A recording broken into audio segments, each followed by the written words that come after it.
Assalamualaikum. Good day. This is Ma'am Evelyn O Tampugao, a senior high school teacher in Malabang National High School, Malabang, Lanao del Sur.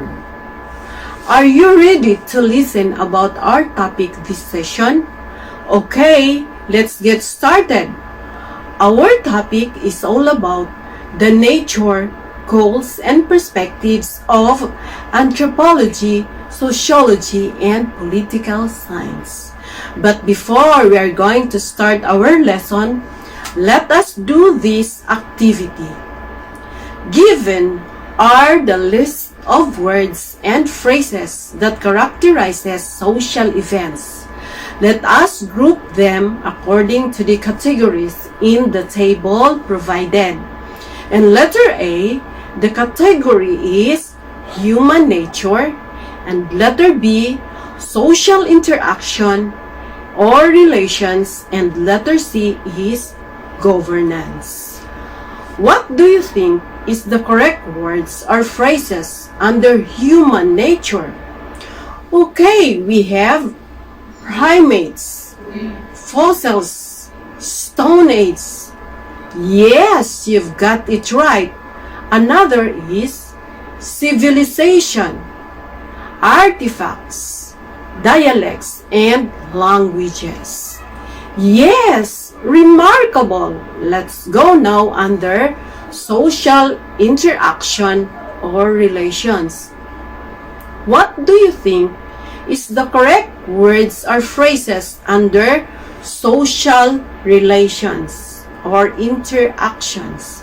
Okay, we have groups such as clubs or organizations.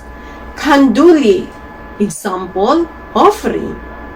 Congregational prayer, social event, and the wearing of hijab. Let's proceed to the next category. What do you think is the correct answer under governance?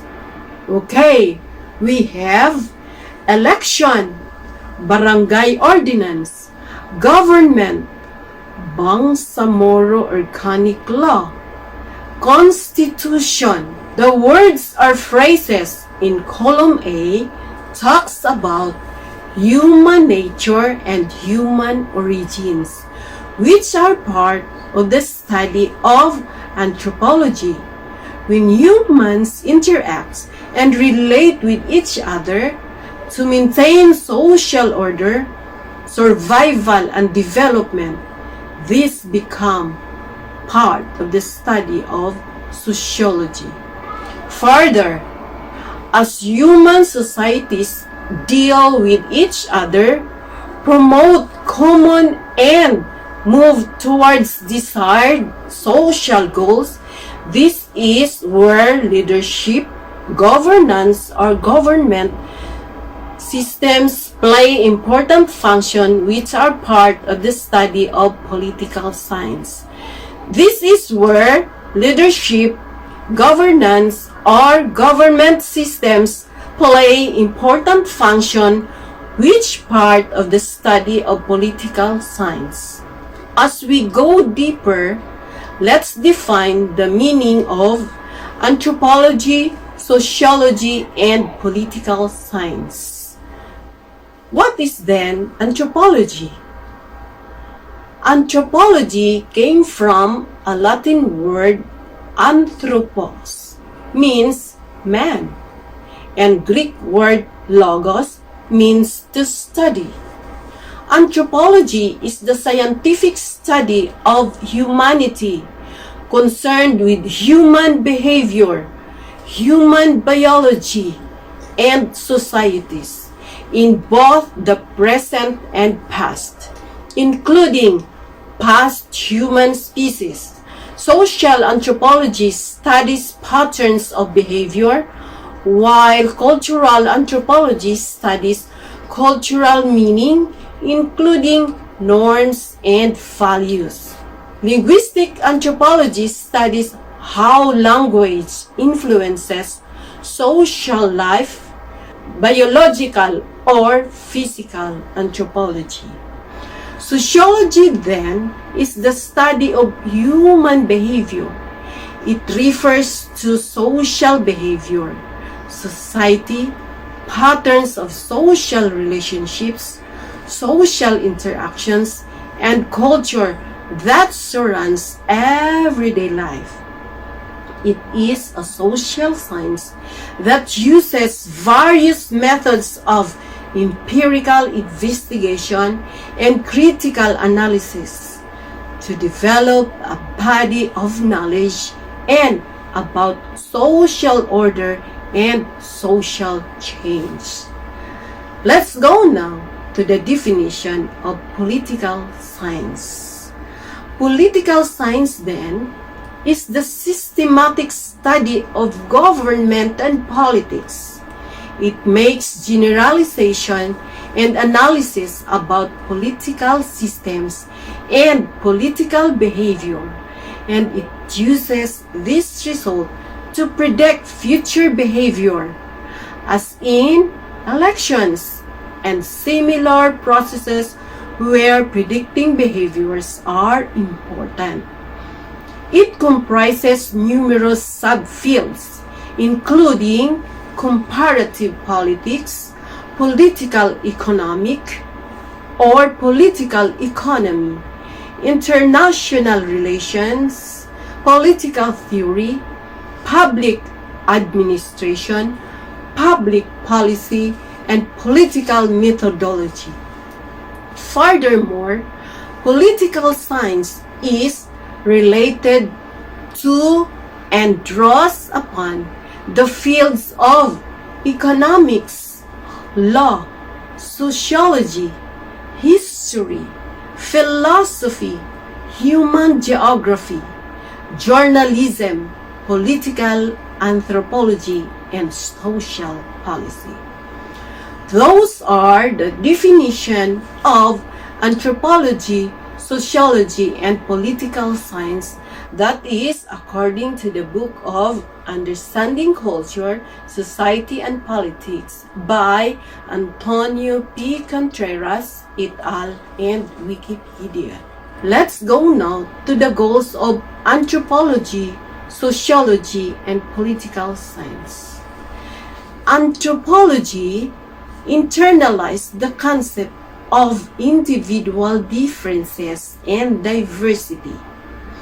It discovers universality among humans. See cultural patterns objectively. It produces new knowledge and new theories about humankind and human behavior. In sociology, the goals are obtain theories and principles about society, examine social roles within the society, see the interdependency of all beings, broaden familiarity on sociological facts. Okay, in political science, the goals are: number 1, understand civic skills and human ideas for public participation.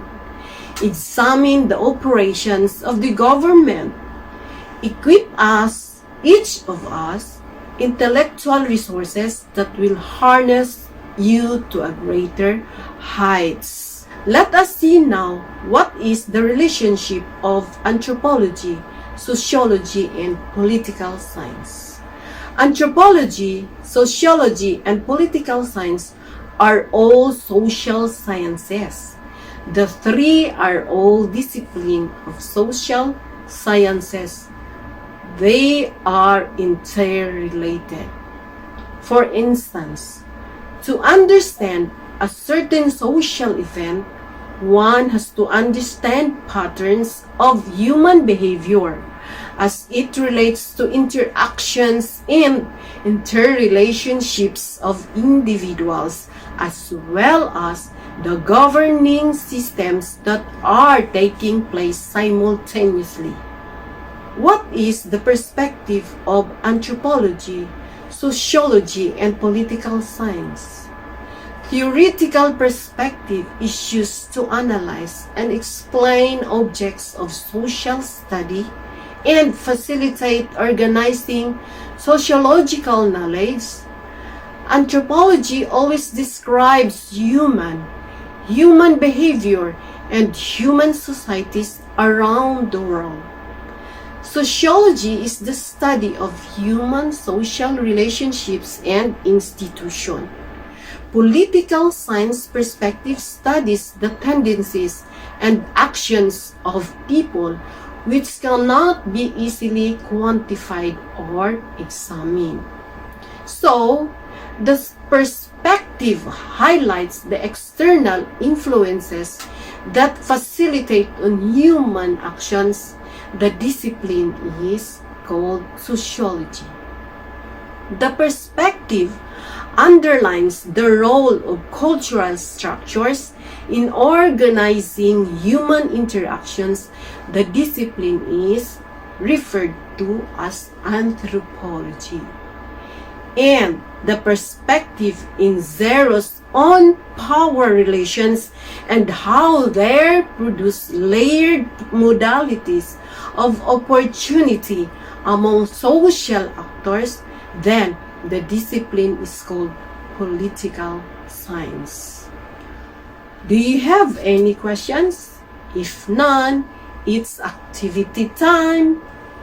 Assessment. The instruction goes this way. Determine whether the statements refer to sociology, anthropology, or political science. Write your answer on the space provided. Number 1. Society needs to have laws and policies to maintain social order. Number 2. Our roots can be traced back to the earlier civilizations of our ancestors. Number 3. For Muslims, drinking liquor is prohibited. Number 4. The people elect a barangay officials. Okay, number 1, we have political science. Number 2, what do you think? Yes, it's anthropology. Number 3, sociology. Number 4, yes, you're correct, it's political science. You've got all correct. Good job!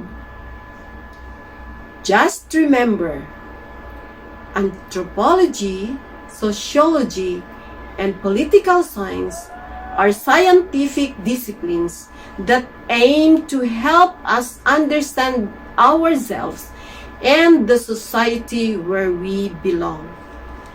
That's our lesson for this session. Thank you for viewing, and I hope that you enjoy learning from me. Again, this is Ma'am Evelyn. Thank you and have a good day. See you in the next session.